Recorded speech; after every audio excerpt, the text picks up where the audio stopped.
He's supposed to be coming.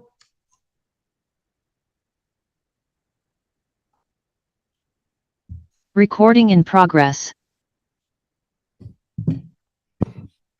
All right, we welcome you to the Provo Municipal Council Truth and Taxation meeting, 6 p.m. Tuesday, August 8th, 2023. We have Justin Harrison, our Executive Director. We have Brian Jones, our Legal Counsel, Counselor Hanley, Counselor Ellsworth, Counselor Whipple, Counselor McKay, and Counselor Dave Shipley. And we are grateful to have Wayne Parker with us.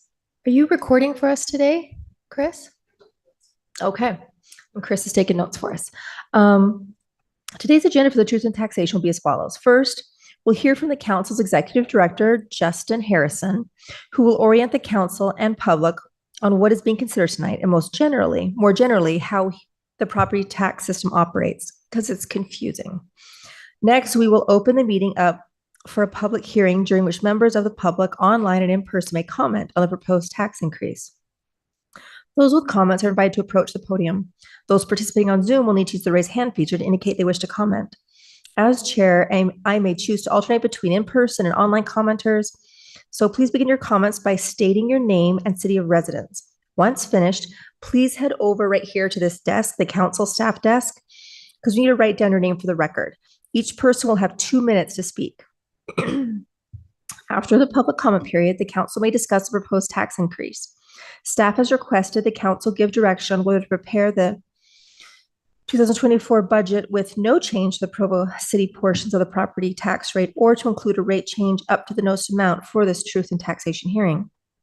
The council will hold a final budget hearing on August 22nd at 5:30 here at City Hall regarding the 2024 budget. So right now we'll hear from Justin Harrison.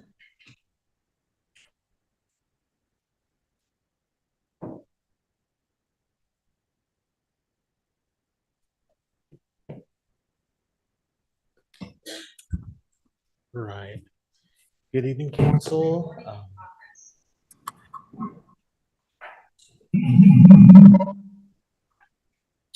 I know we've reviewed a number of these slides that we're going to see tonight a number of times over the last few months, but I believe it's really important that we take the time to go through these slides, not only for the council, but especially for the public, just to give context on what the council has been looking into over the last number of months as budget preparations have taken place.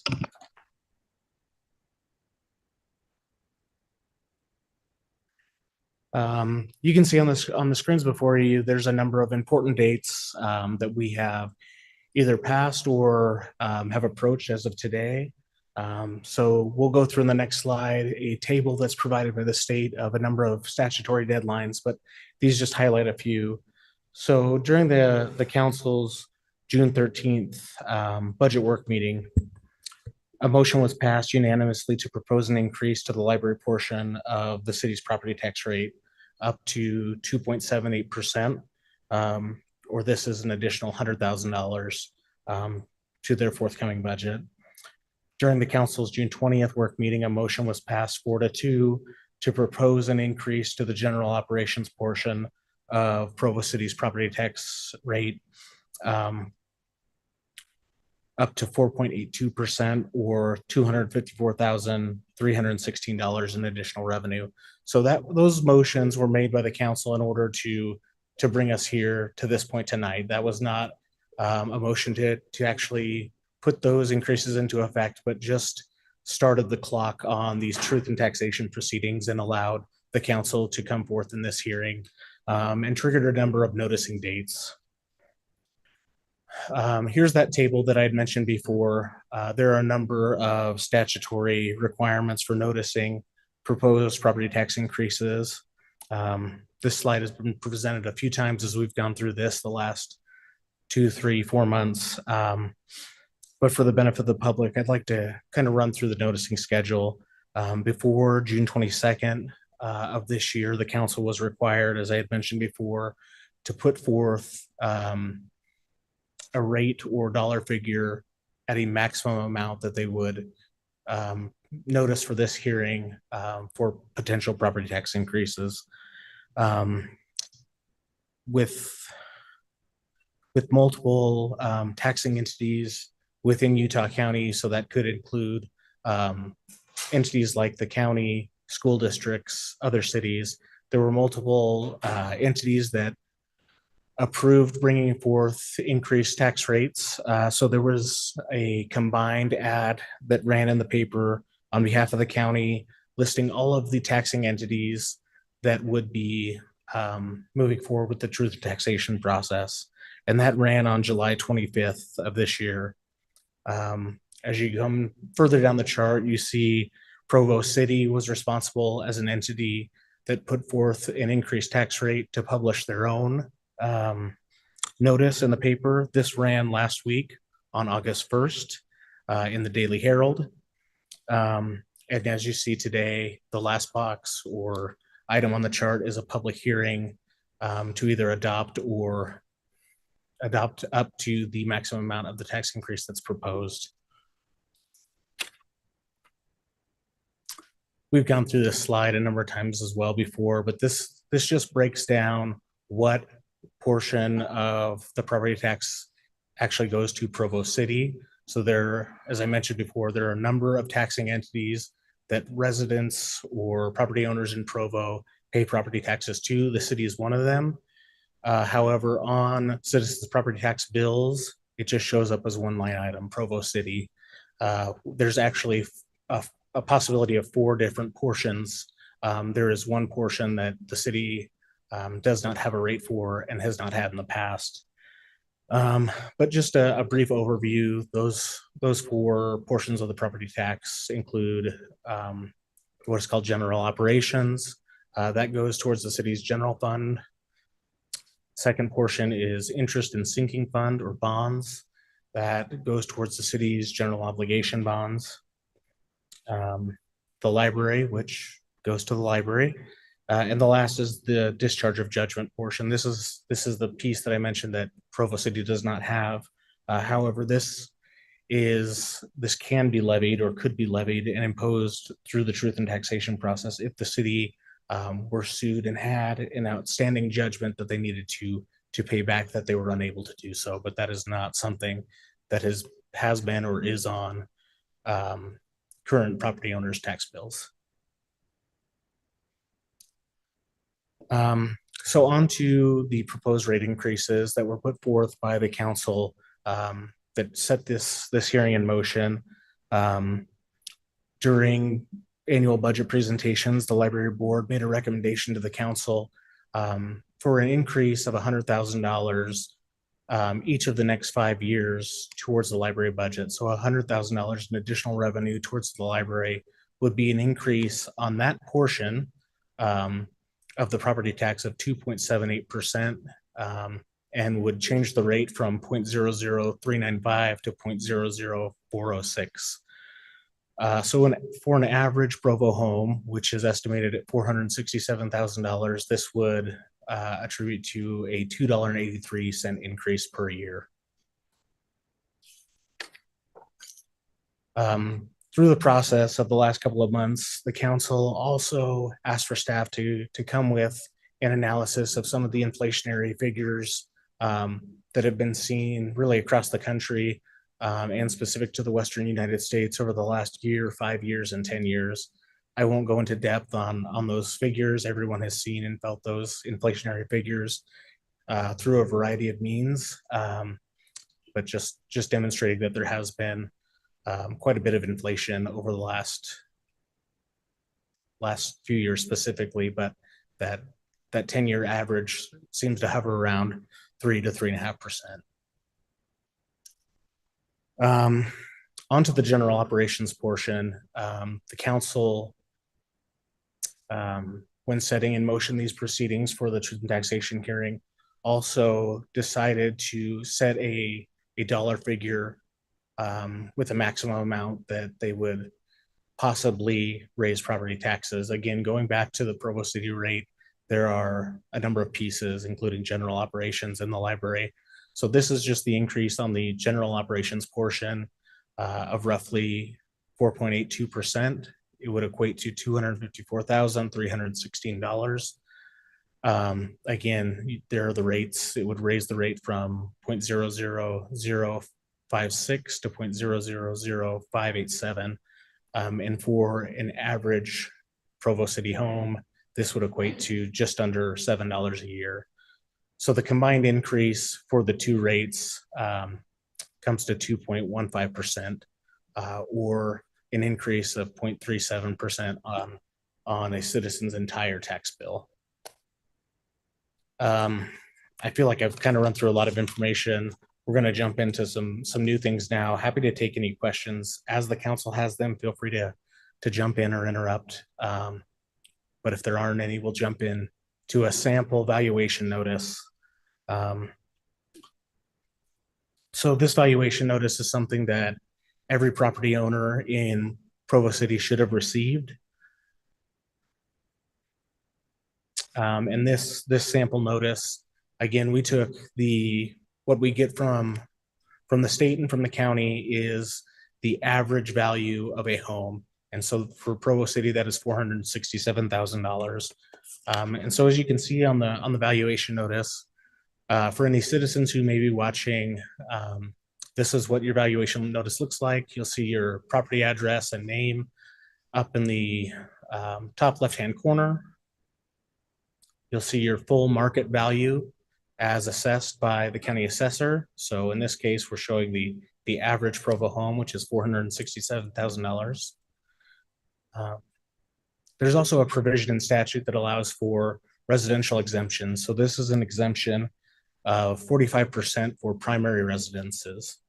So you'll see your exemption taken off for a residential home, and then the last figure will be your total taxable value, which is 55% of that full market value.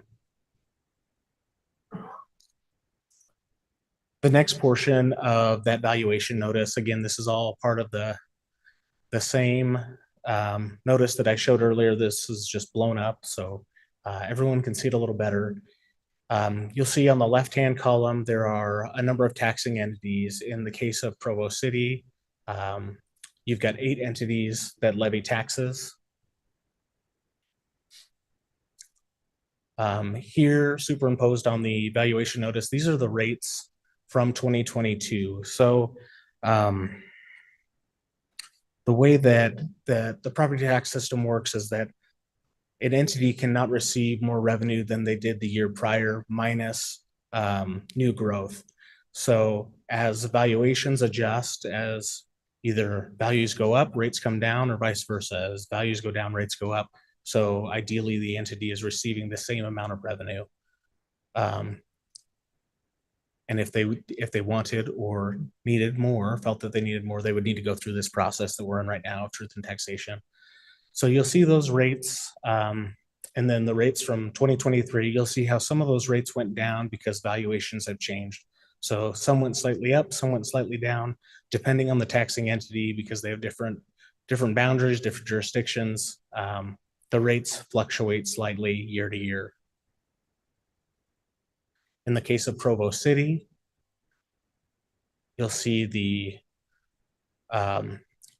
rate from the county auditor, as well as the proposed rate if the truth and taxation were to be adopted at the maximum level proposed, in this case by Provo City, as well as the change in dollars, in additional dollars. So your change in percentage would be approximately 2.15%, and you'd be just under $10 a year in additional property taxes that you would pay in this case.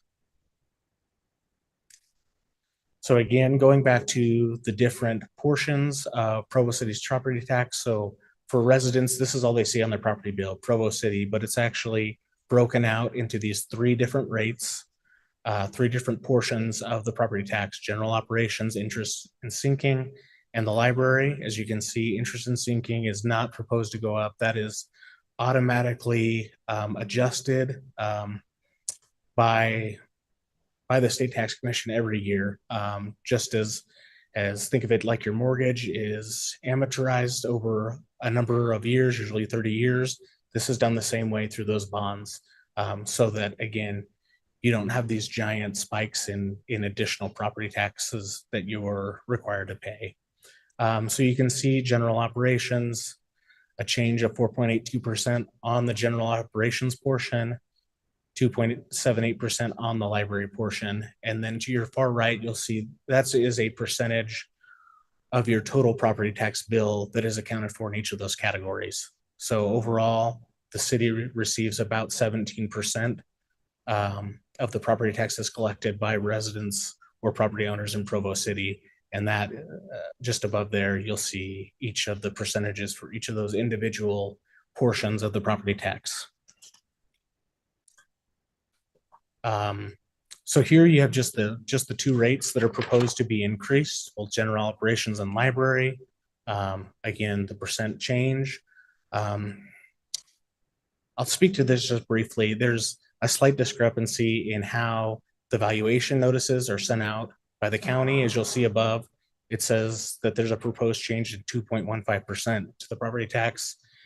In the notice that we are required to post on our website, in the newspaper, et cetera, that comes as well as jointly with the county, it notices 3.95%.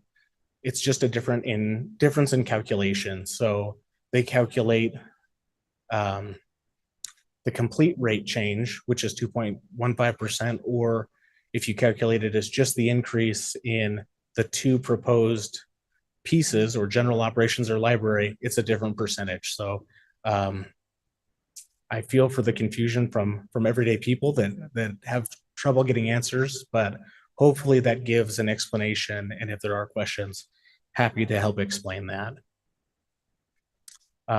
Lastly, this is just looking at general operations and library, the proposed increases and what the percentage change is on the cumulative property tax bill. So at the end of the day, how much more are they paying?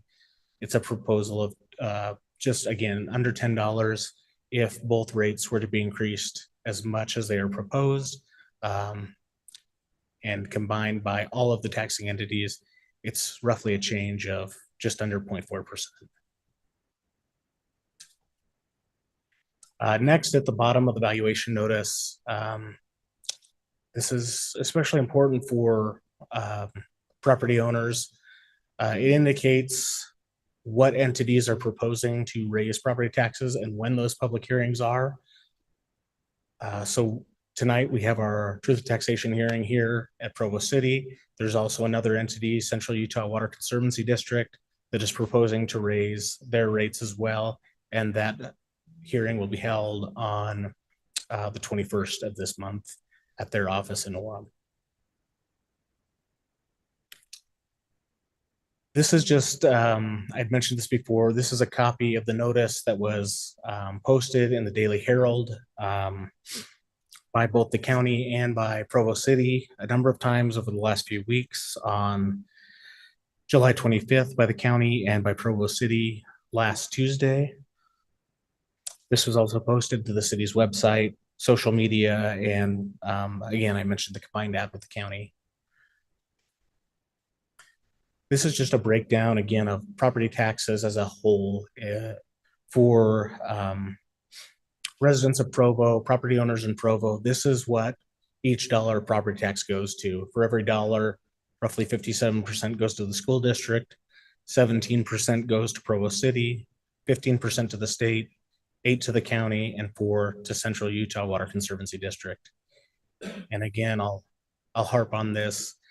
There are a number of portions of the city's rate. So of that 17%, you've got roughly 8% going to bonds, 6% to general operations, and 4% to the library. So think of it, for every dollar property tax, 4 cents is going to support the library, 6 cents to general operations of the city, and 8% to bonds.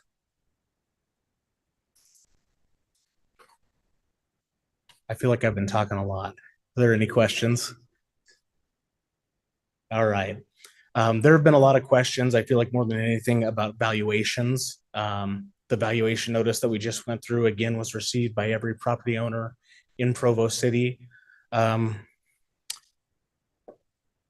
But valuations are not determined by the city. Valuations are determined by the county. They're determined by the county assessor. And the county assessor establishes that valuation by what's called market assessed value. Market assessed value of property is done by appraising the value of the property under applicable state laws. Values determined in accordance with accepted appraisal standards and techniques. There are three approaches to value which are considered and used as appropriate.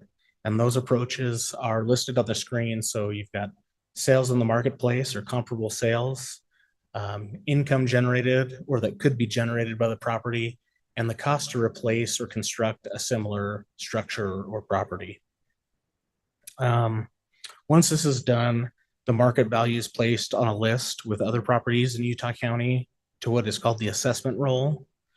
The assessor also approves and applies all exemptions, which are added to the assessment roll, and the assessment roll is then presented to the Utah County auditor for further processing. Valuation, again, continuing on how valuation is determined.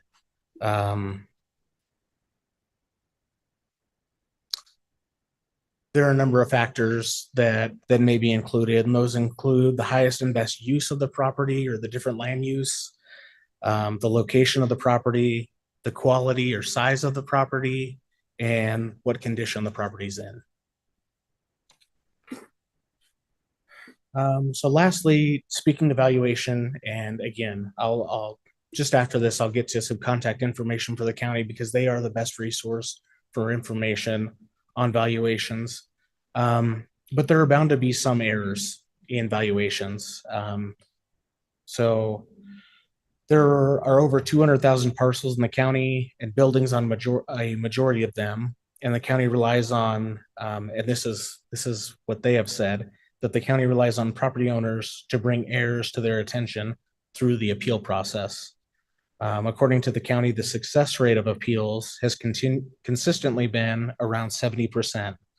And while there's no guarantee of an appeal, this is really the best way for residents to move forward if they believe there is something wrong with their valuation. The last thing that the county asks people to think about before filing an appeal is, could I sell this property for the assessed value? If the answer is no, they encourage people to file an appeal.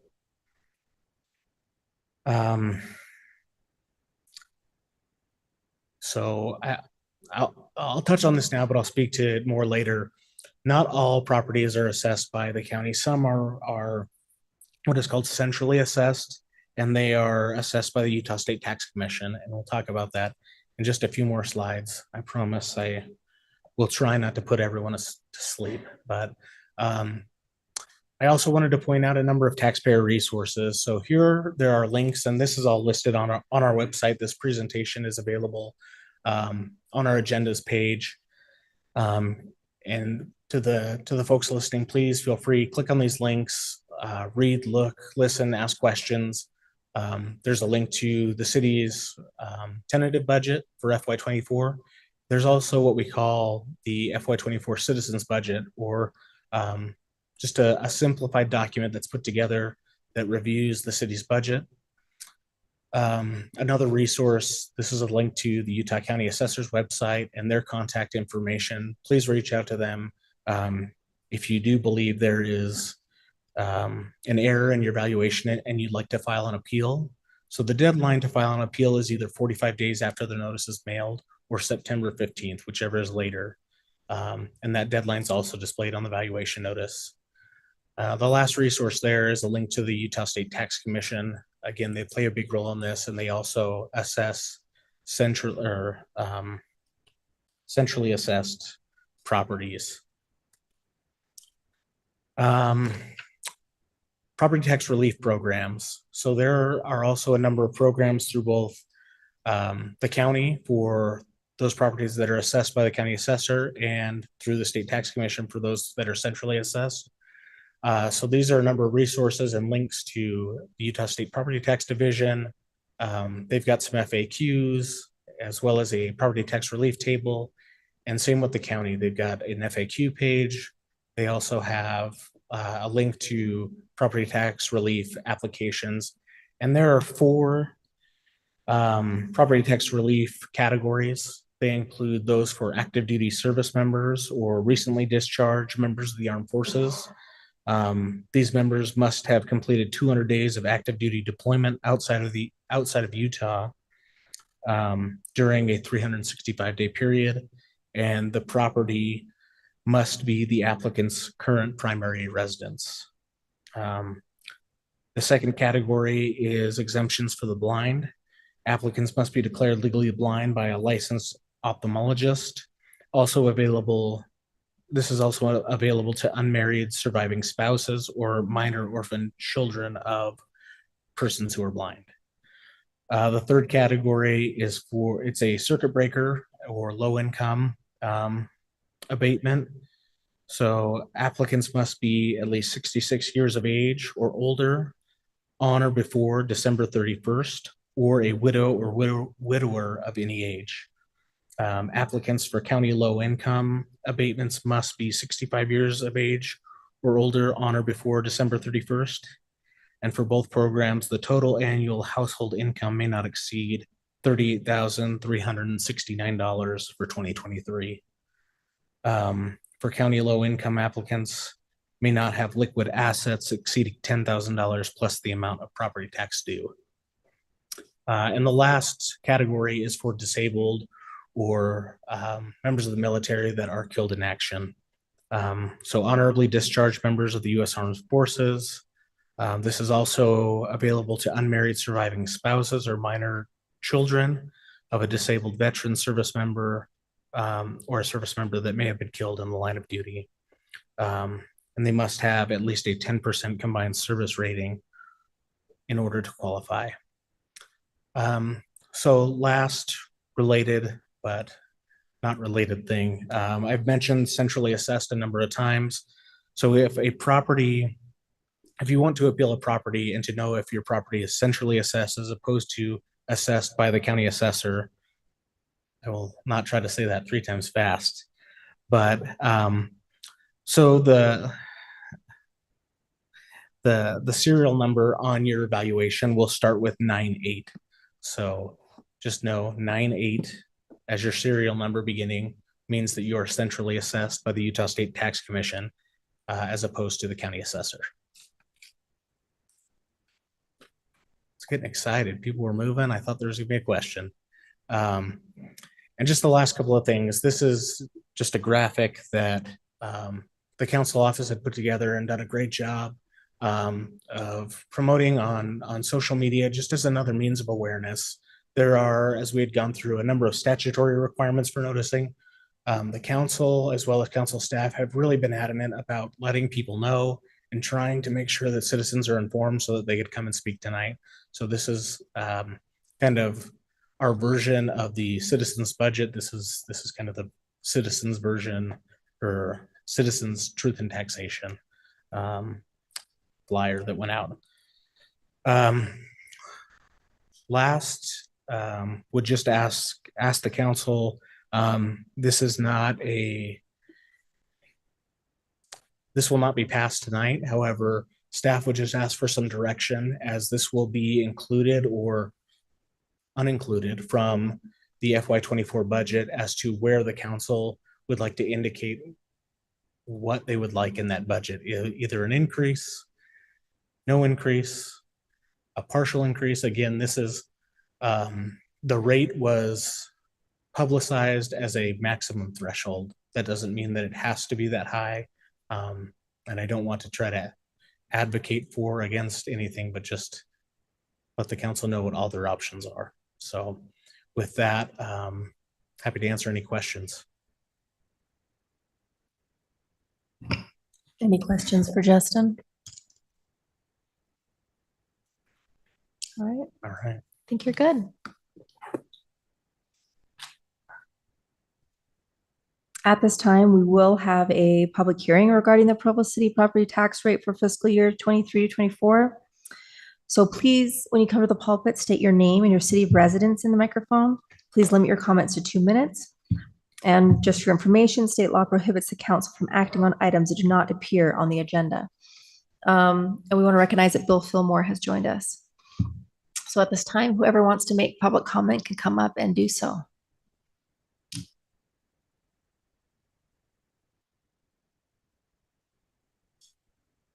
Hello, my name is Greg Hunter. I live here in Provo, right off Center Street. I see a lot of numbers up there, little small percentages, little dollar signs here and there. I just want to give you some percentages that I'm seeing. So I bought my property in 2013 December timeframe. I started there by property taxes at right around $755. Last year I paid $1,477, $1,477. That's a 96% increase over 9 years.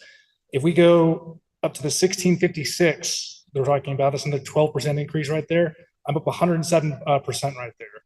I mean, as the gentleman said here, is like, this is all confusing numbers. You sit here, you kind of like go through it. Okay, cool. He's doing his best to explain it, but how's any common layperson to understand or get it? I just really don't understand where this is coming from. I understand that taxes are necessary. I understand that we need things get paid for, that we have services that are paid for, we have schools and stuff like that. But in all the inflation stuff going on and talk like that, I see that we're all told to tighten our belts, get things done, be fiscally responsible. Yet in the past few years, I know with the bonds for this building right here, the Provo Recreation Center and stuff like that, I know you guys actually had the opportunity to go ahead and get the Sears Center back there for almost half to a third the price of what this place costs. So I know there was talks about green space, stuff like that, where they were talking about doing that. I know a few of you were on the board, were actually involved in that. Public safety seems to always be used as an excuse to overspend and go above what's needed. It's like that. I mean, I really can't say much more than I've already said without repeating myself. There's got to be kind of a better way to do this, and I think you got to really look at the citizenry that you're representing and see how it actually hurts and squeezes the money out of them. I mean, it comes in the day, we all work hard, we all want our money, we want our money to go to wise choices and get things done. Thank you for your time. Thank you. Oh, yes, go give him your name. Thank you. And so your name and your city of residence, and then you'll go give them your name over there when you're done. Live here in Provo. I'm concerned about this tax increase because it seems like every year our taxes are increased. It seems like with the bonds that we are paying, the telecom debt that we're still paying, which seems ridiculous to me, that we're constantly increasing the amount of money we're bringing in, but we're not actually using that money more fiscally responsibly, using it wisely. I agree that I understand that we need to be taxed, but I also feel like there's got to be other ways to get some revenue for the city if we're really truly needing the money. Our taxes are increasing simply for the fact that the value of my home is increased. Therefore, my taxes have increased.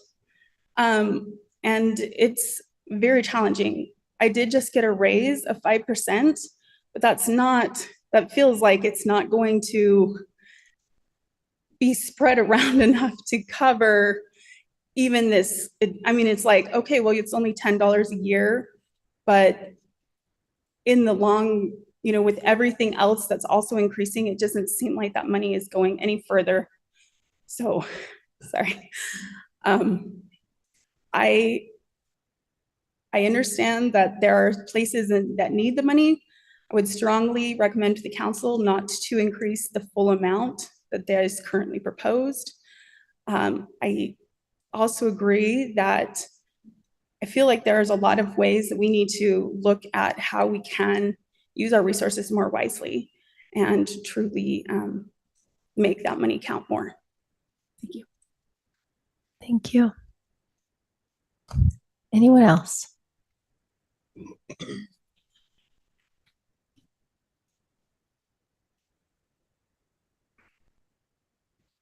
Hi, my name is Tanner Bennett. I live in Provo, just south of BYU campus. I just wanted to speak briefly on this because I understand the need for taxes, and especially the small sliver that the city gets. The majority of our property taxes being taken by the school board, and those rates increasing a lot over the last few years. What I would like to point out to the council, however, is that rents for students and for people that make up the majority of our city have increased by about 40% over the last few years as a response to property tax increases and tax hikes like this. And so I worry that even though this represents a fairly small portion, I mean, we're looking at $10 for the average value of a home here in Provo, that this is adversely affecting renters in our market and putting upward pressure on landlords to increase rents at an exorbitant rate. The other thing that I would like to point out to the council, even though we're looking at trying to fund the library, and I love the library, use it every single day. I think it's a wonderful resource for our community. I think it's great. But I would like to point out to the council that there's no way for public money to get into, or private money, I should say, to get into the library as it stands. There's no donation page on the library website. I called the library and I asked if I had $10,000 I wanted to give you, how would I make that happen? The library said they had no idea.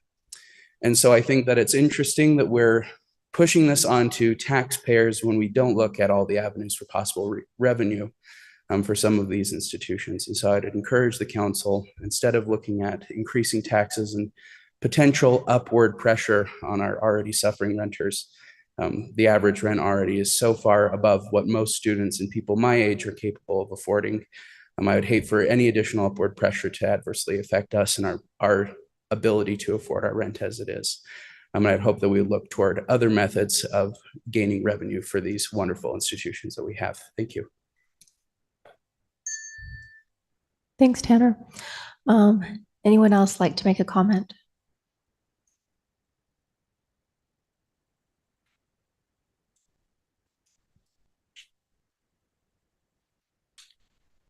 Hi, Dave Lewis. I live over by the new Provo High School. I've got a couple of clarifying questions. Can I just ask Justin those questions? So Ask us, we keep track, and we're going to go over everything. okay, I'm happy to meet you you what? I'm happy to meet you out in the hallway and answer any questions you have. Okay, Or you can put your questions on the record, and at the Yeah. close of all public comment, the council can direct us to answer the questions they want us to answer. great. So the clarifying question I had is, it sounded like if a home is valued at 467, bond goes up about $10 a month, $10 a year, and general fund goes up about $10 a year, and the library goes up, I thought, about $5 a year, $6 a year. So that's one question. And then there was another statement that you made that of every dollar that the city pays, 6% goes to general operations, 6% to general bond, and 4% to library. Is that correct? That's the clarification. Okay, I we can wanted. clarify that Okay. afterwards. I'll go out in the hall with him. We'll do it for everybody. Okay. Yep.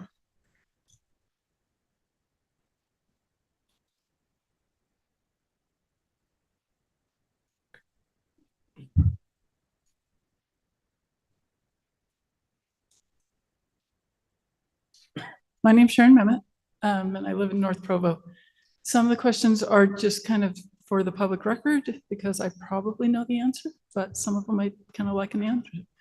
The first one seems obvious, but is this a one-time thing for 2023, or is it going to be pulled back? And if not, what's the process for pulling it back? If it's just to pay for police, or is it just for one or two time things?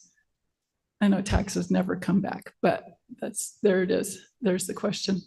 I didn't hear in the presentation, I was a couple minutes late, what specifically the library needs to do this for. I love the library.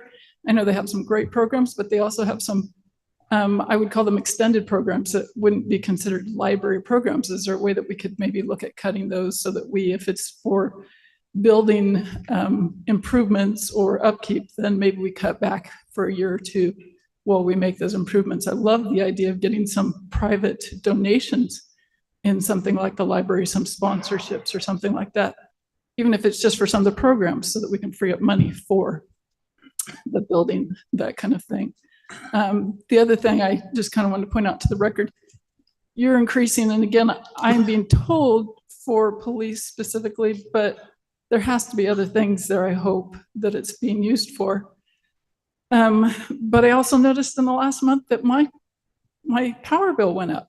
if you look on the back of the power bill, I just got solar and I was so excited to see this go down, and it actually went up because the trash pickup went up, the recycle pickup went up, the transportation fee went up, which I thought that was a flat fee, and I don't know what the process is to get that increased. Where that happened, I missed it. So just all these fees, I'd also like to hear, like they said, the bill that's right up there with the utilities, the telecom debt charge. I never heard a consistent date when this is going away. Sharon, can you go hit the little counter there? You're a frequent flyer, but they still need to know. Okay, anyone else?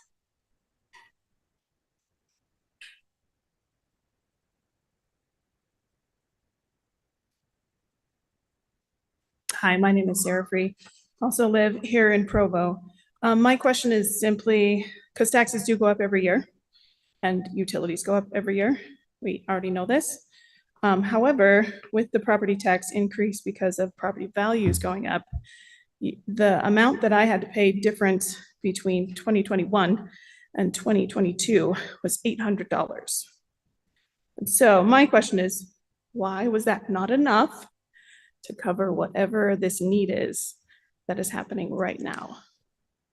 If that is really the case, like you guys asking for more money because of something, $800 more came out of my pocket to pay for something. You should have at least got some percentage of that. So why was that not enough? We'll talk about that. Okay, thank you.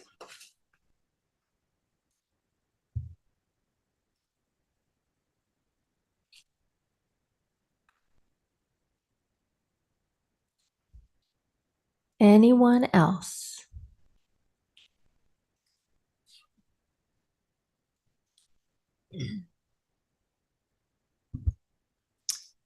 Stan Jensen, I live in Provo.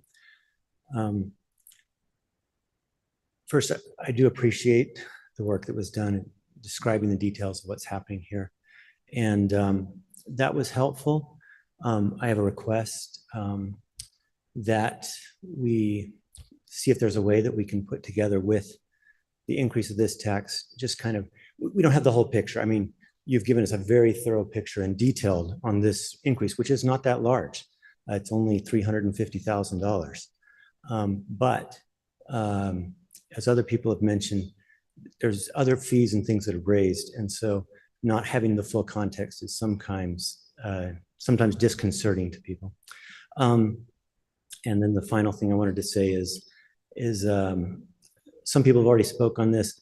I've been talking to a lot of people, and they are feeling pinched by the taxes. And I don't think the $10 a year is the pinch. I think it's other things, but sometimes without the context, it's harder to get excited about approving or disapproving one part of the bigger piece. So I just wanted to share that.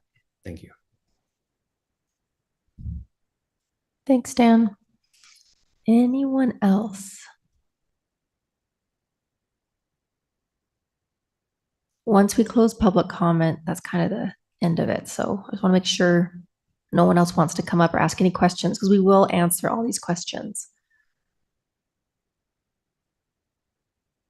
Okay. All right. We're going to end public comment, and we are going to go over the questions. Justin, I assume you kept record of.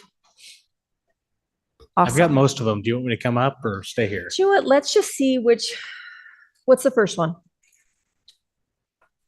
And this may be helpful to bring the presentation up again. So Okay.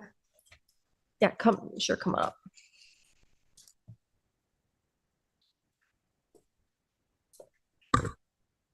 all right.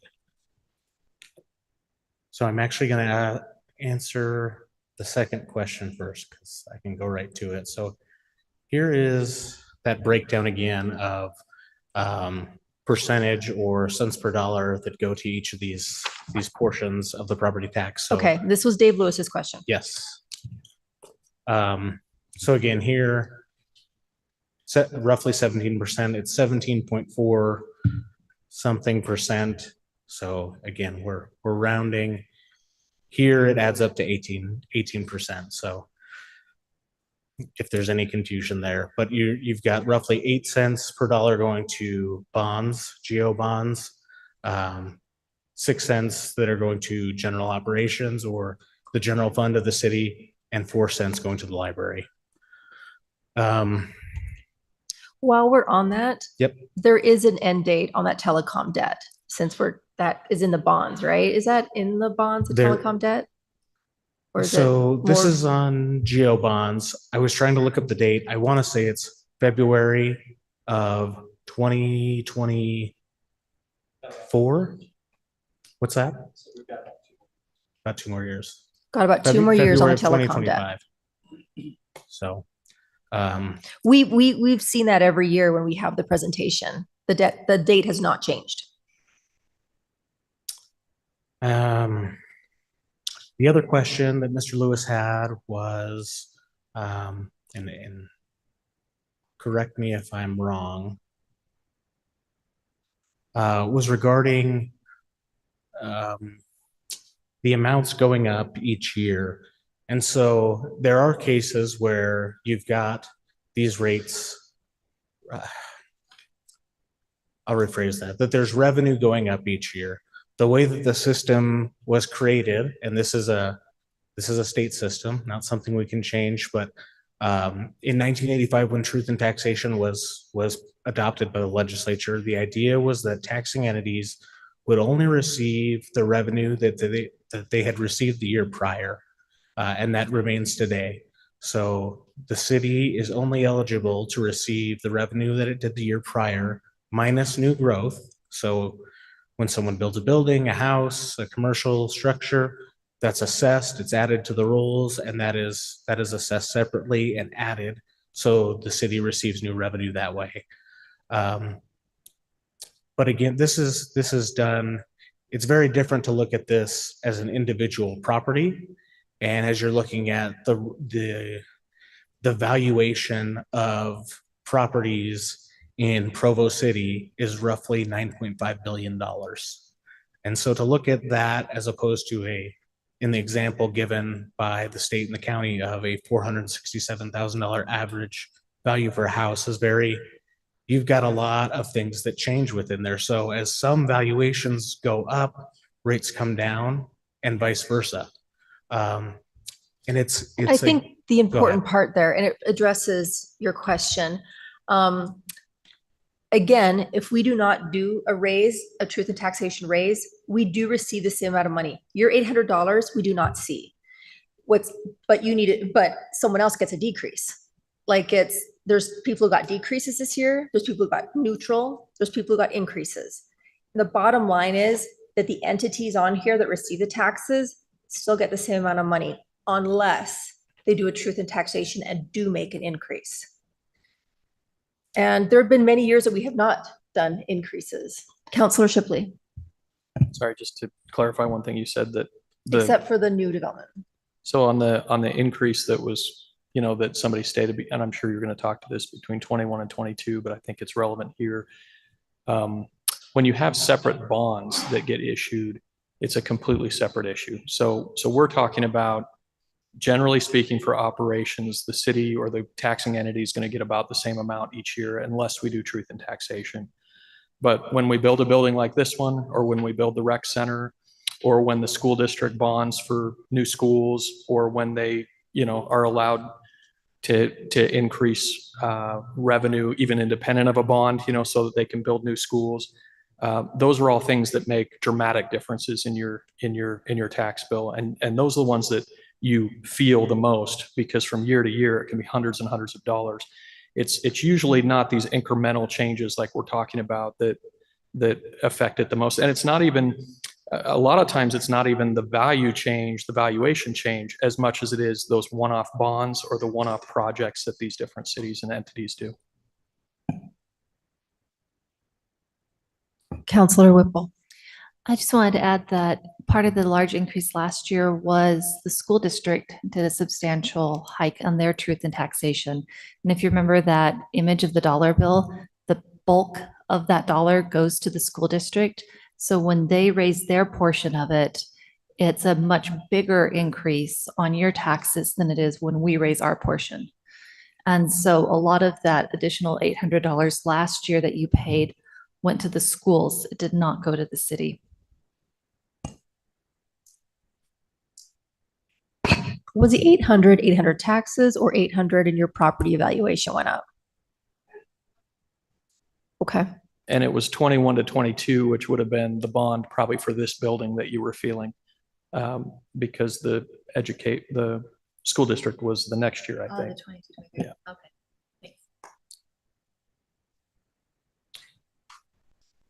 Thanks. Counselor Hanley. Just while the city center came up, I wanted to make a comment because this gentleman here in the front had mentioned this building. I think I'm the only member of the council who was on the council at the time when we were facing the desperate need for a new building, and we were looking either at building where we were, building at a new location, namely here, or building at the Provo Town Center. It wasn't half. It was actually, I think it was 54 million. This was 69. The cheapest option was actually to rebuild where we were, but the building itself was in such bad shape that there was no guarantee that the building would last very long. So that actually seemed, even though it was the cheapest option, the most financially risky option. This was the most financially secure option, even though it was the more expensive, because we could control entirely what kind of building we would build. We would build one that is very energy efficient so that the maintenance costs would be much lower. And the town center ended up being not seen by the council and by staff as not the best choice for a number of reasons. One was the economic vitality of downtown would be aided by a city center here. The town center did not have sufficient support from the police department. They felt very unsure about the safety and security of a police department in the middle of a town center with a shopping mall and so on. And so it was a difficult decision. But I could say, this goes back quite a ways for those of you who remember all these debates, but the previous building was in terrible shape, and the police department in particular was really pleading with us that they had to get out of that building. That building was built for a city that really was only going to be about 80,000 people. The police officer numbers were way beyond what the capacity of the building was. They were storing evidence in former bathrooms, and they were having sewage pipes break, and the building was collapsing. The police chief was desperately worried. He wouldn't say this publicly because he didn't want to give anybody ideas, but all it would have taken was somebody to knock out a couple of the pillars in the parking lot. I can say this now because it's all gone. But the lower parking lot where the police department was headquartered and where police cars and officers were working could have easily been terrorized and disrupted with terrible cost of life and safety to the public. So it was rather urgent, and it was again a difficult decision, and we all recognize that it was a lot for the citizens to be asked to do. But I think we'll find that this building serves our community well for decades and decades, and that's the intention of what we built here. This was not for any personal gain. It was for the service of the public. So I think we in the end made the right decision. Sometimes the more expensive option is the more financially sensible one. At least that's how we saw it. So, and I think that's how most people in the public who voted for it felt.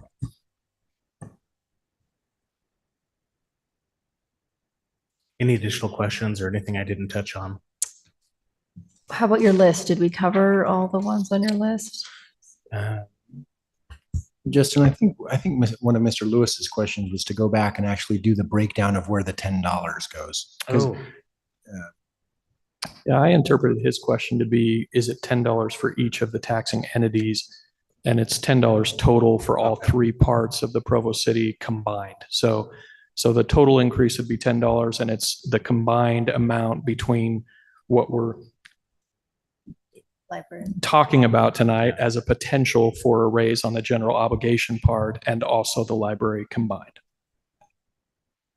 Yep. So here on the screen, you'll see for an average Provo household, again, $467,000 would be different. If the valuation was different, you're looking at $6.93 for general operations, $2.83 for the library, for a combined total of just under $10, $9.76.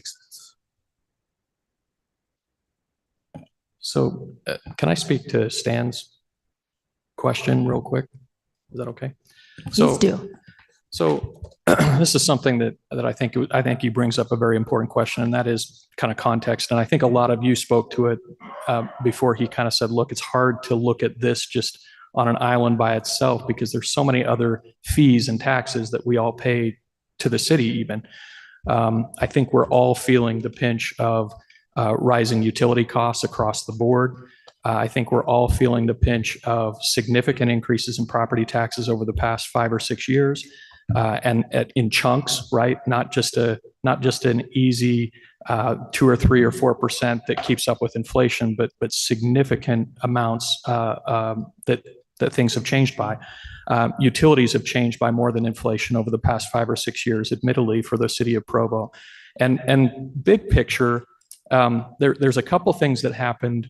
One, I'll speak to the utilities because I think it's an important part of this conversation. For many years, Provo City politically, right or wrong, decided that instead of raising costs, and utilities, we were going to not raise costs and utilities for decades at a time until we had to fix things or to respond to different issues that came up. And politically, I think that's easier than us coming before you and asking for tax increases to cover, basic necessities and to try to be forward looking and forward thinking about what might come down the road. But it has consequences, right? So we got to a point, 6, 7 years ago where utilities, public works came to us and said, look, if we don't have a pretty significant increase over the next 5 to 7 years, we're going to have to one-off bond for just response to our crumbling infrastructure. And instead of having one-off responses and these big chunk changes that have to happen if you wait, the council decided to go through a process, a very painful process of significant increases over the past 6 or 7 years.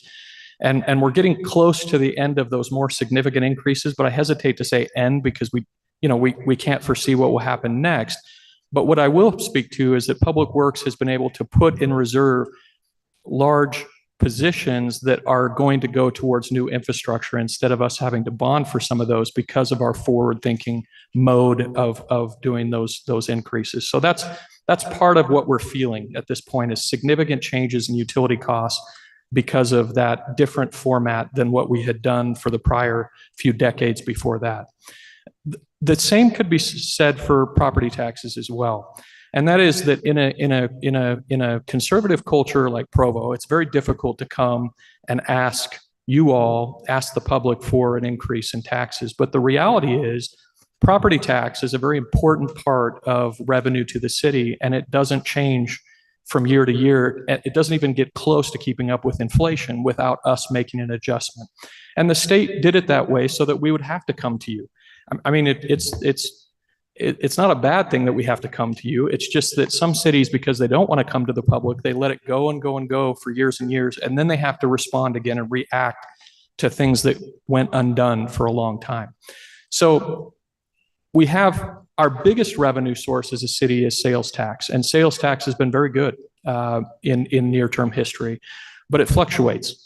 And so if you're trying to pay for the expenses and fixed costs associated with something like public safety, which is the city's largest single cost is public safety, it's very difficult to forward plan out 5 or 10 years when your sales tax revenue, which is the biggest revenue to the city, fluctuates dramatically and can fluctuate dramatically.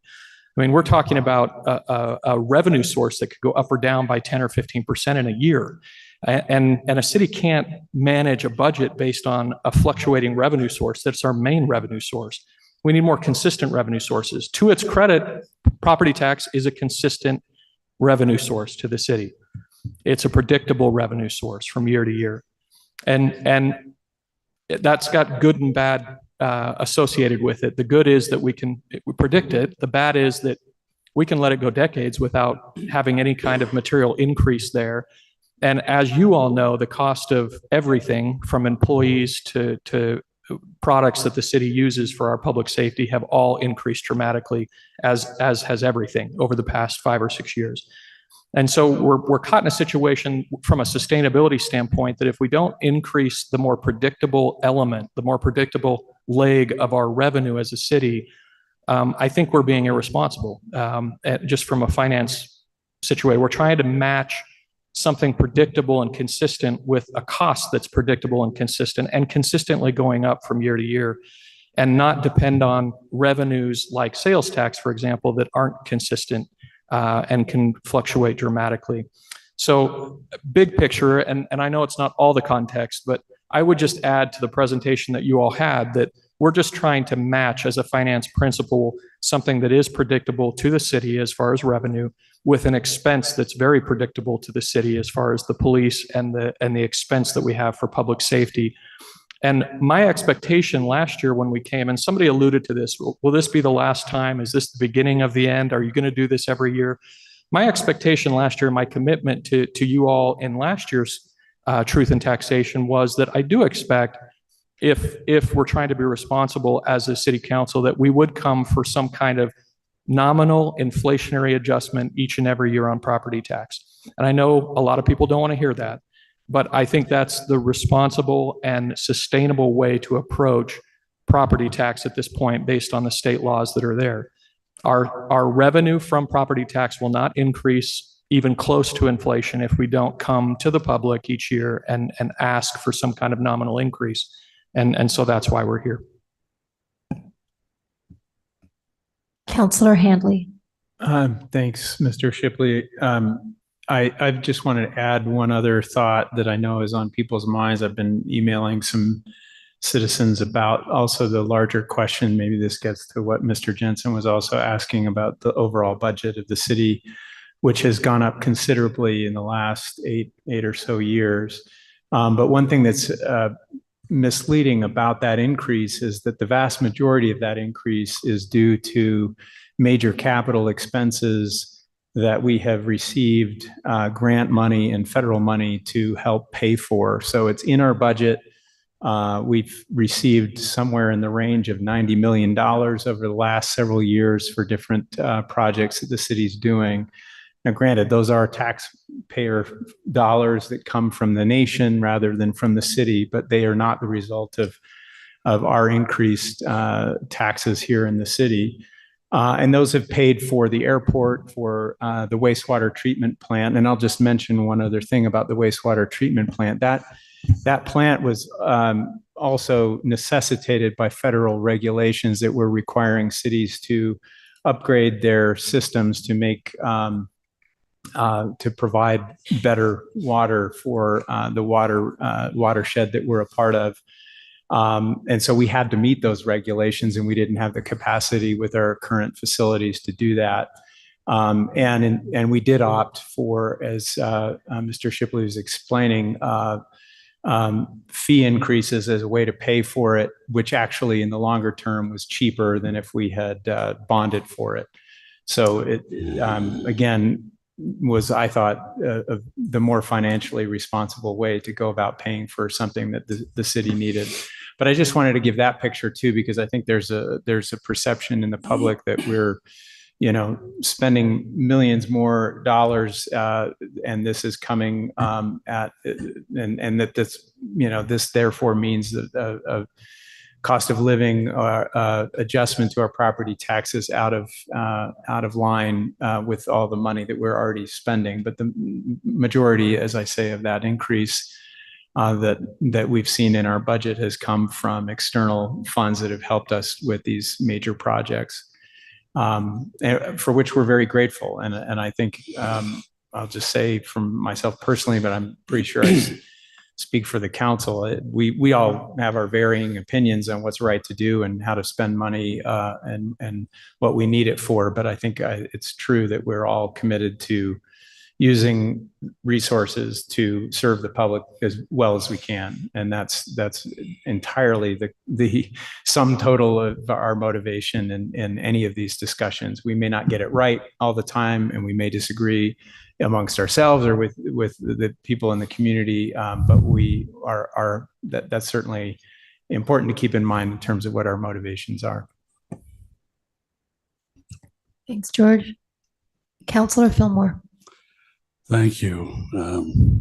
I'd like to add a firm amen to the comments from Councilor Shipley and Councilor Hanley, so are well articulated.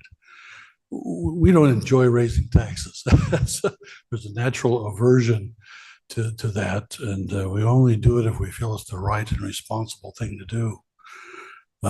Acknowledge freely the general concern of the public over any tax increase. As a general matter, somebody suggested we ought to look at other sources. We're more than open to any discussion on other sources to maintain and enhance our city's tax base. Our charge is to make Provo City viable economically for the long term. So we're thinking 10, 20, 30 years out. We're looking at ways of expanding our tax base so we're not totally reliant on sales tax fluctuations, for example. So if any of you have good ideas in that regard, please feel free to share them. But please also keep in mind that Provo City is a very small percentage of the overall tax increase. You know, when the property taxes increase, we and the water conservation people increase their levy. It kind of all falls back on Provo. People just automatically think, well, that's Provo City. We have no control over the school board. That's an independent legal entity. They have a right to raise money by way of bonds or otherwise. Provo City is 1/6 of the total property tax. And as has been stated several times, the average home is going to increase its taxes by $9 and some change this year. And so some of you are aware, I believe, that for the past 2 years, Provo has been awarded the Milken Institute's very prestigious award for the best managed city in the country. That is a huge compliment to the way our administration and the city council are running this city. I'm not aware of any fat in this budget. We spend an enormous amount of time starting in spring going over budget matters. And trust me, we're very careful. We're very conscientious about that. But we feel that it's appropriate to at least try to keep pace with inflation to some small extent. This doesn't cover the almost 7% inflationary rate of 2022. And for several years, we did not increase the tax amount at all. And so as a result of that, we're kind of behind the curve on some things. This tax increase will allow us to hire 2 more police officers, but we'll still be, 10 or 11 short of the recommended standard that a city this size in Utah should have.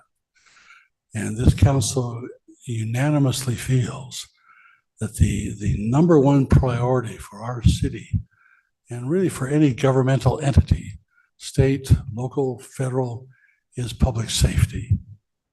And that's terribly important to us.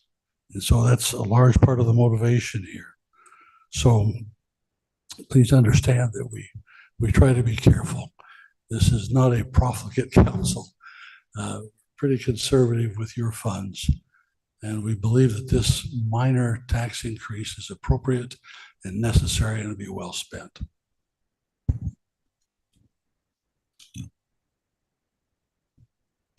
Councilor Ellsworth. Yeah, I just wanted to comment and thank people for coming out tonight, for participating in this meeting. This is one of the best attended meetings that we typically have on a Tuesday night. And Councilor Fillmore alluded to this, but the needs that are driving this kind of tax increase really originate from the city's budget. So I would encourage everyone here and everyone online to be very conscientious about participating in those meetings in the spring and in the summer. And we haven't passed a budget yet. So the next couple of meetings, we should be discussing that as well. So I hope that you'll put your time and energy and interest into the city budget, because that's what drives this tax increase.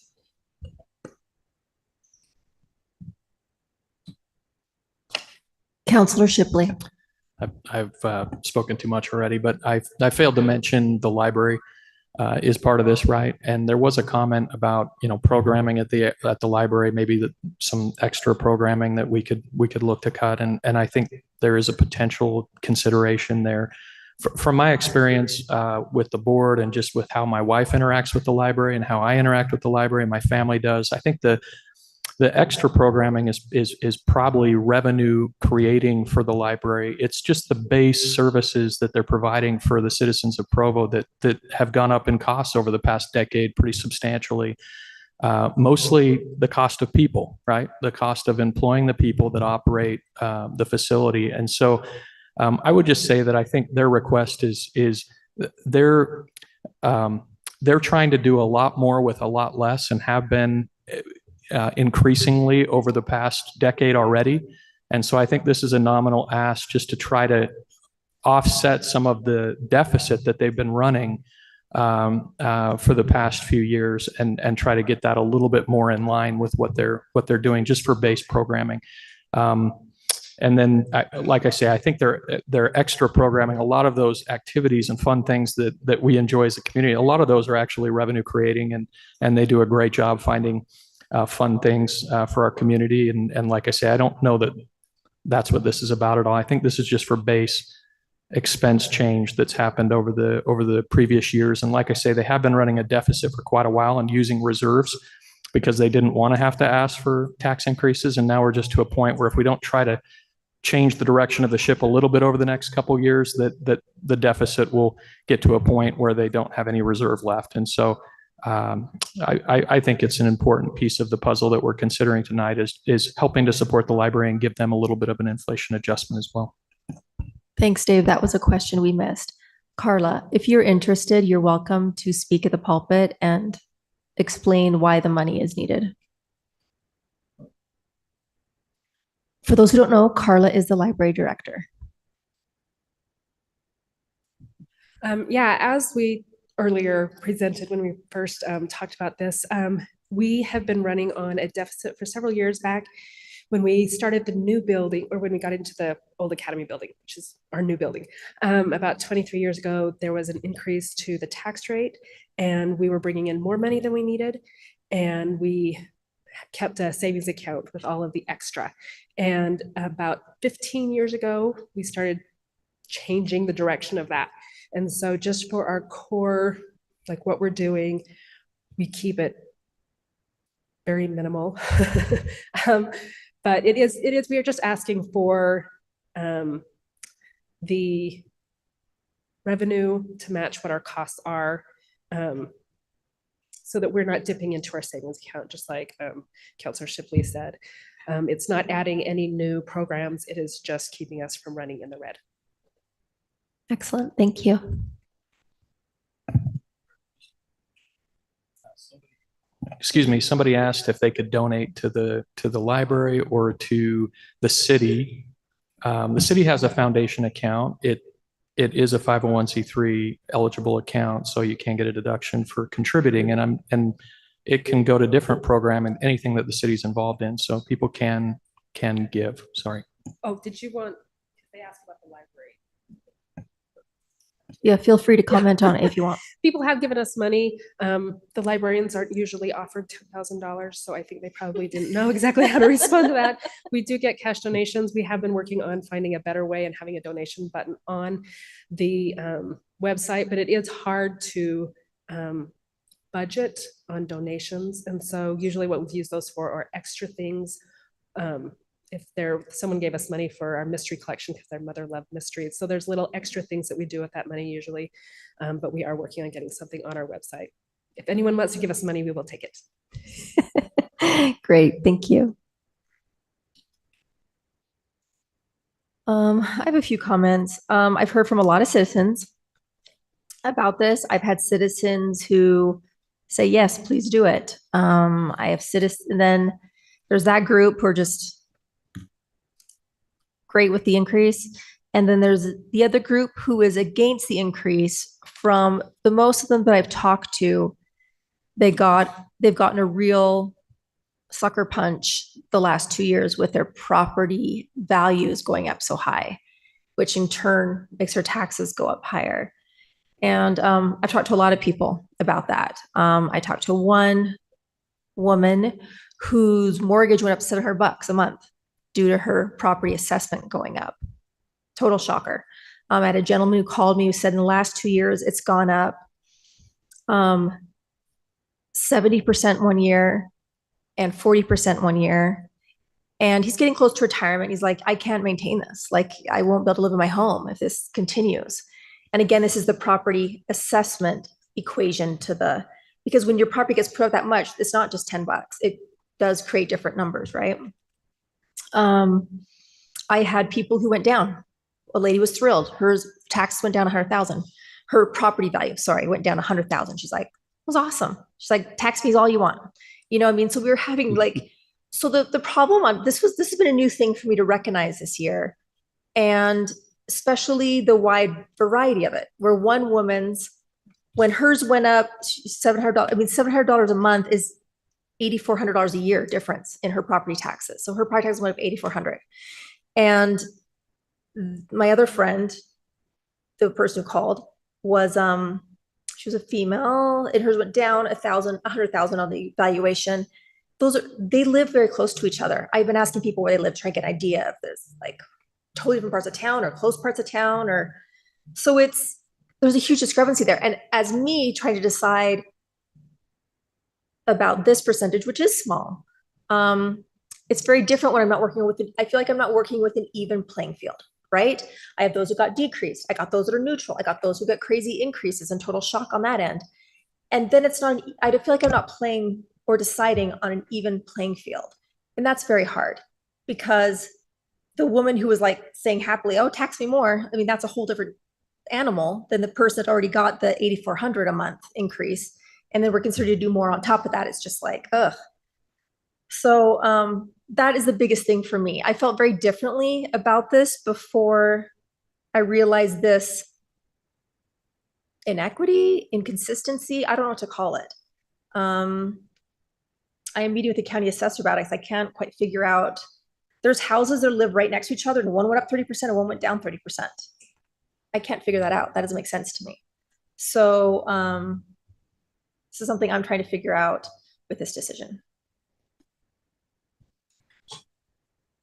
Councilor Whipple. Yeah, it's really weird on how these properties are valued. And if you think that your valuation is way off, I really encourage you to appeal your valuation. There is a process to do that. And it's really worth doing, especially if your property was one that saw a dramatic and inexplicable increase. I've got my valuation here that I've been writing all kinds of notes on. I'm one of the properties that the valuation went down last year, or for this year. But even so, my property full market value that the county says is far less than I think the actual market value would be if you look at any real estate website.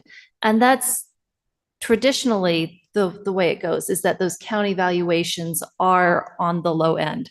It was really, really weird last year when things shot up dramatically. I don't know what calculations they used to try to boost all of that and correct it, but it was crazy. But I will say, I've lived in this house since 2009, and my property value has increased significantly. So the value now is 2.64 times what the value was in 2009. But my taxes have gone up 2.58 times. So even though the value has increased that much, the tax that I'm paying, it increased, but not as much as the value is. Does that make sense? Because the way the system is set up, that rate essentially goes down every year unless we increase it. It's a weird system. I wanted to address a couple other questions that I heard from the audience that haven't already been brought up. One of them was about rental prices. So rates have increased dramatically for rental units.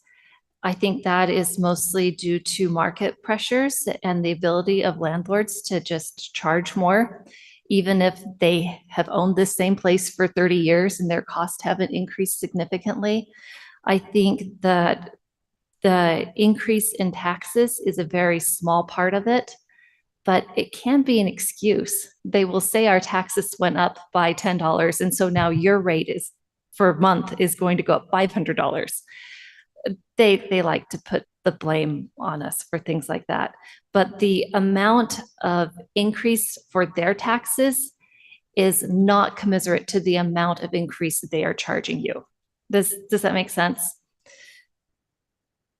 I have many other thoughts about our landlord tenant laws. They're not appropriate here. Sharon asked if this was a one-time increase or will it be pulled back?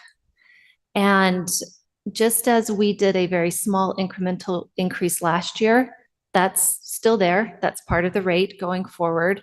All of those get adjusted with the mill rates a little bit, but we're starting at a slightly higher place. And so this year we're proposing doing another slight little increase. None of these increases that we've proposed are enough to keep up with inflation. So even if we keep upping it tiny little bits, we're still falling behind for the inflation thing. But we are not proposing, and I don't believe we've ever considered reducing our tax value below what the county would give us, if that answers your question, more or less. Okay. Checking my notes for more things. The other thing that I noticed, this was on one of the slides, it talked about our new growth revenue. And if you look at the new growth revenue for the city portion, it was about $83,500. And the new growth revenue for the library was about $59,000. That amount that we would be getting in the new growth revenue is also not enough to keep up with inflation. We aren't getting enough new growth to keep up with inflation, right? So if our city were growing significantly more, we were adding more properties to the property tax roll, it's conceivable that we could do that, and then we wouldn't need to be doing these things. But of course, every time we have those new growth, we have new demands on our infrastructure, on our public services and everything else. So even then, it would still be prudent for us to be doing these tiny little incremental increases like we're talking about now, and which my fellow counselors have described really good justifications for. I'm just checking to see if I had any more questions written down in my notes. Oh, one more that Sharon said was, is this just for police, this amount that we are proposing? When we noticed this amount, we were considering two different amounts for the city portion. And the higher amount, which we noticed at, was the amount that would pay for 2 police officers and their equipment. Okay. Yeah, the car is part of their equipment. So enough to get 2 more officers out. So we're not asking for a lot of extra money or even to improve parks or trails or sidewalks or other things that we really care about. This is a very, very narrow increase for a very specific amount. The amount that the library is asking for is separate from that. And that is to, as they said, help build back up their reserves because they've been running deficits for these years. They've been tightening their belts maybe more than is healthy for them. And since we want the library to be viable long-term, we want to support them in that. But yeah, there are a lot more things that we would like to do than we have money for. And our budget reflects that. That's been the source of a lot of careful thought, both on the city side and on the side of the council. our budget is not something that is inflated with a lot of fat. I know it's common to think that we could just cut out a lot of stuff, that we're spending money like crazy on all sorts of fun, extravagant things. And we're not. It's really, really carefully considered and really tight. And I am frustrated every day that there are things that I think are really important that we just don't have the money for. And I have to accept that until there's more money somewhere. I don't know, but I'm not raising your taxes in order to fix critical infrastructure, to fix sidewalks, to make our streets safer. There are important things that we need to do that we're not doing because we are trying to be careful and because we respect the fact that this is your money.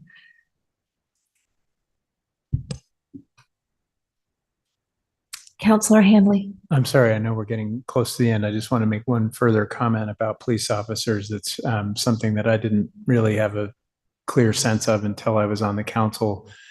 A lot of the, I mean, and maybe it's more obvious to the rest of you than it was to me, but whenever you're talking about hiring somebody for the city, of course, it's a perpetual expense, right? It's not a one-time thing to get a new police officer. You have to provide salary for that officer over the course of a career, right? And you have to provide the equipment and the equipment upgrades and so on. So it's a very significant financial investment. And that's one reason why public safety is such a huge chunk of the city's budget.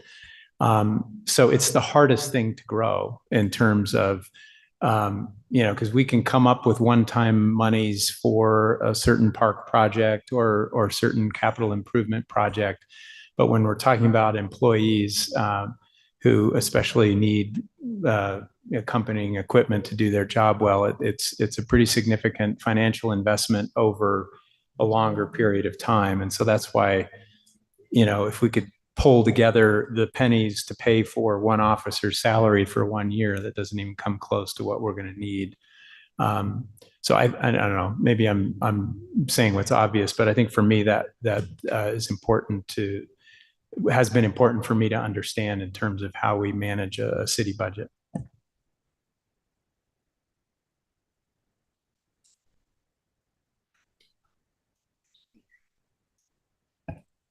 And just to be clear for everyone, because Bill just said, let's vote, we won't be voting per se on doing this increase or not today. Now, counselors, someone can make a motion as far as what you want to look at for when we come. When is the date of the actual vote? 22nd. Our next meeting is August 22nd. We'll be hearing Okay. the final budget. So August 22nd will be the final vote on truth and taxation. I would like to make a motion that we vote, that we instruct staff that we will vote on the proposed amounts as indicated on the screen here at our next meeting. So I'm proposing that we not change the percentages, but that we look to vote on that definitively on the 22nd on those, what number am I looking at here? The total of 2.15. The noticed rates. Yeah, the notice rates. Second that motion. Any discussion on the motion? Counselor Shipley. Yeah, so I'd be voting no on this. And just for those who haven't been in the work meetings or listened to previous meetings, my thought on this and my commitment last year was that we would do a small nominal inflation adjustment each year.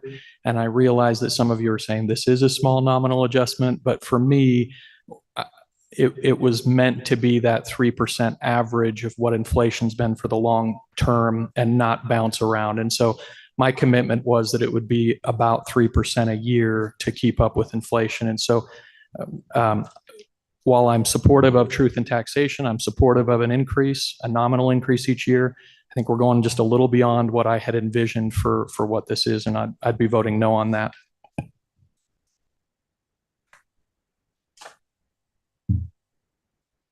I'm with Dave Shipley on that vote.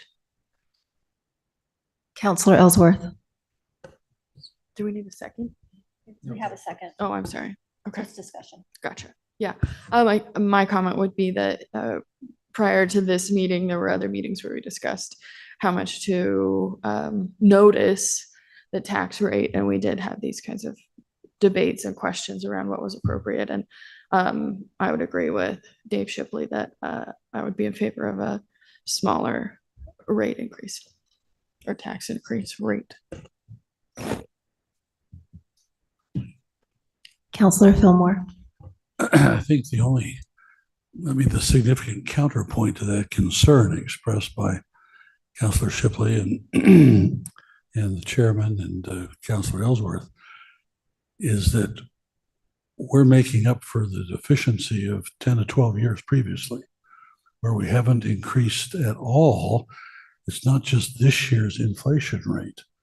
We're playing catch up. And that's why we're so far behind on the public safety standards that we ought to be maintaining as a city our size.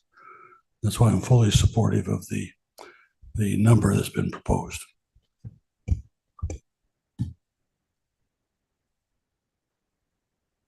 All right, should we take a vote?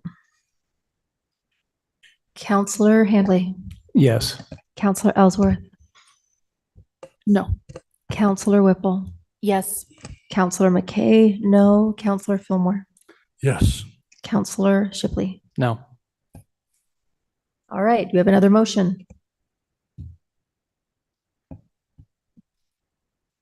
Yeah, so procedurally, we'd have, if Mr. Hoban was here, we'd have 4 votes for one of these, but I don't know that we're going to get 4 votes for a motion that, if I were to move that we do the lower amount. So, And this isn't binding either, like Right. Should we just prepare both of them for the 22nd? I think, yeah, so keep the library the same and do 3% and a 6%.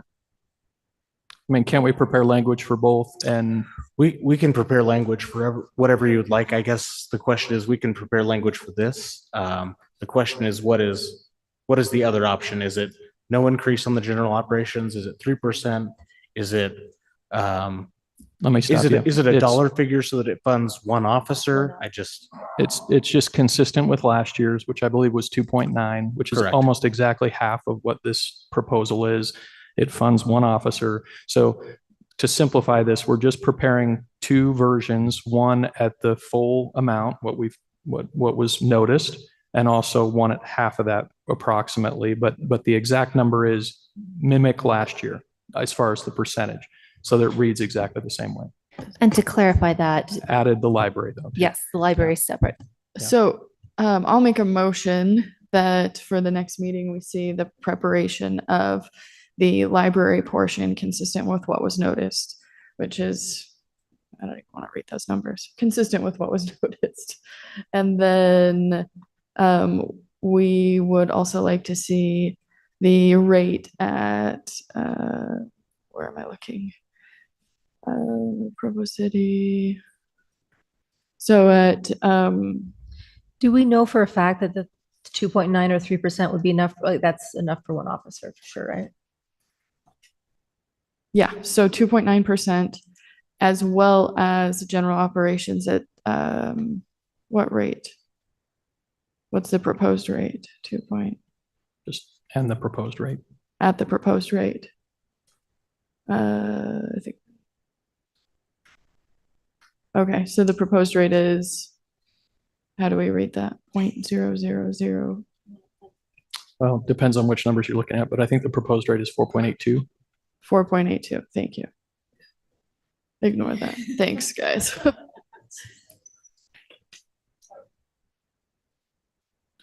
I just want to clarify, make sure I understood the motion. So the motion is to have the library rate be at that which was noticed, and to have 2 different versions of the general city portion, 4.8 and 2.9. Thank you, Brian. Yes, thank you for reading minds. That's my motion. And I'll second that. We don't need to vote. Let's just do that. Yeah. Are we going to? Well, since there's a All right, motion, let's do we might vote. as well Let's do vote. Counselor Shipley. Yes. Counselor Fillmore. if I understand it right, we're just setting up a vote of Yep. alternatives. Yep. So I'm okay with that. That's a yes. Counselor McKay, yes. Counselor Whipple? Yes. Counselor Ellsworth? Yes. Counselor Handley? Yes. And again, none of this is binding. It's just for us to bring numbers back and reassess. And we are missing one counselor is excused today, Counselor Hoban. I hope we answered all of your questions. Please feel free to stay after and speak to our staff about questions. We want to answer your questions. So we have Justin or Brian can easily answer questions. Michael or Malia might be able to answer questions too. They know a lot. So, and us, so you're welcome to ask questions if you still have more. We want to get those answered. But other than that, we will adjourn by unanimous consent unless someone doesn't want to. All right, thank you.